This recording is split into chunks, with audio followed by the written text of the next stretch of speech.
संसद में राहुल के भाषण पर बोल रही थी स्मृति ईरानी, तभी उनके पास एक चिट्ठी आई। क्या उस चिट्ठी में लिखा था राहुल गांधी को फंसाना है, झूठे आरोप लगाने हैं? संसद के कैमरे ने पकड़ लिया स्मृति ईरानी का झूठ, फंस गई मंत्री साहिबा। राहुल गांधी करेंगे केस, जाना पड़ेगा जेल। स्मृति ईरानी की साजिश हो गई लाइव टेलीकास्ट।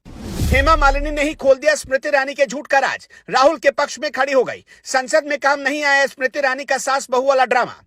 स्मृति ईरानी संसद में राहुल गांधी के भाषण पर बोल रही थी, तभी उनके पास टेबल पर एक महिला चिट्ठी लेकर आई और उसके करीब 5 मिनट बाद ही स्मृति ईरानी राहुल गांधी पर गंभीर आरोप लगाने लगी। ये चिट्ठी किसने लेकर भेजी, चिट्ठी में क्या लिखा था, ये तो अच्छी तरह से स्मृति ईरानी जानती है, लेकिन चिट्ठी मिलने के ठीक कुछ समय बाद राहुल गांधी पर आरोप लगाना कितना जायज था? लोकसभा के फुटेज की जांच की गई, ये बात फॉल्स निकली। वो तो अच्छा था कि उस वक्त संसद की कार्यवाही लाइव देख रहा था देश, इसलिए बीजेपी की साजिश पकड़ी गई, वरना सच बाहर नहीं आ पाता। वैसे संसद के कैमरे ने एक और झूठ पकड़ लिया। दरअसल बीजेपी के सांसद और मोदी सरकार के मंत्री राहुल गांधी के खिलाफ दो तरफ से साजिश कर रहे थे, लेकिन गलती से इसका लाइव टेलीकास्ट हो गया और दुनिया ने देख लिया। राहुल गांधी ने नो कॉन्फिडेंस मोशन पर संसद के भीतर ऐसा जबरदस्त भाषण दिया कि सारे बीजेपी विरोधी दलों के सांसद करीब 5 मिनट तक मेज थपथपाते रहे। राहुल जब भाषण दे रहे थे तो अमित शाह को मुंह छिपाकर सदन से भागना पड़ा। मोदी को हिम्मत नहीं हुई कि सामने आकर बैठ सके, क्योंकि राहुल गांधी ने बीजेपी के नफरत के धागे खोल दिए थे। एक एक करके राहुल गांधी ने मणिपुर में मोदी सरकार की नाकामी गिनाई। फिर उसके बाद नंबर आया कश्मीर का।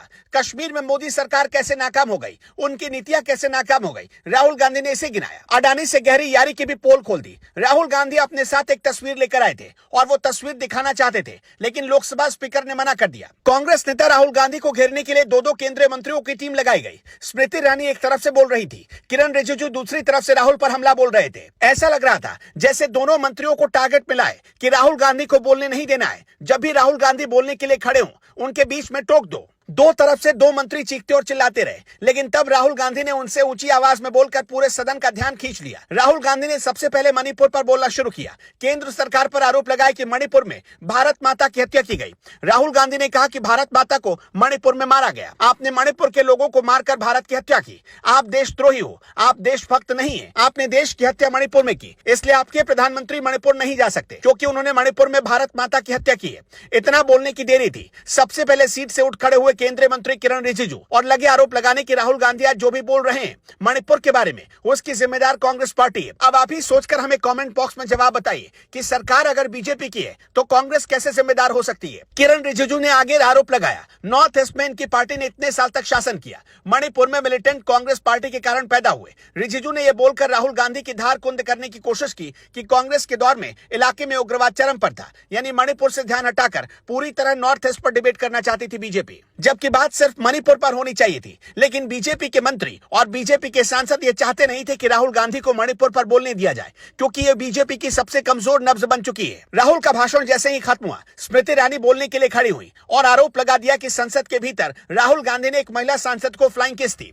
लेकिन स्मृति ईरानी जब ये आरोप लगा रही थी, तब वो भूल गई कि ये पूरी कार्रवाई लाइव टेलीकास्ट चलाई जा रही थी। स्मृति ईरानी का आरोप बहुत गंभीर था और बिना सोचे समझे लगाया गया था, और आरोप लगाने के कुछ ही देर के बाद स्पीकर के पास 22 एनडीए महिला सांसदों का शिकायत पत्र पहुंच गया। स्मृति ईरानी के आरोप लगाने के कुछ ही देर बाद एनडीए की 22 महिला सांसदों ने स्पीकर के पास एक शिकायत पत्र भेजा। शिकायत पत्र में कहा गया कि राहुल गांधी को उन्होंने फ्लाइंग किस देते हुए देखा है। स्पीकर ने फौरन लोकसभा का फुटेज दिखवाया, जिसमें ऐसा कुछ भी नहीं मिला। इसके बाद जिन 22 महिला सांसदों ने राहुल गांधी के खिलाफ फ्लाइंग किस देते हुए शिकायत दर्ज कराई थी, उनमें एक नाम हेमा मालिनी का था। हेमा मालिनी सदन की कार्यवाही से बाहर आई, तभी मीडिया ने उनसे पूछ लिया कि बताइए क्या हुआ था सदन के भीतर। पत्रकार ने बताया कि आपका नाम है शिकायतकर्ताओं में जिनके हस्ताक्षर स्पीकर के पास पहुंचे हैं, और उसमें कहा गया है कि इन 22 महिला सांसदों ने राहुल गांधी को फ्लाइंग किस देते हुए देखा है। फौरन हेमा मालिनी कहने लगी कि उन्हें तो इसकी कोई जानकारी भी नहीं कि उनका नाम शिकायत करने वाली महिलाओं की सूची में शामिल कर दिया गया। यानी जानबूझकर बीजेपी ने एनडीए महिला सांसदों को एक मोहरा बनाया ताकि राहुल गांधी को टारगेट करके बदनाम करवाया जा सके।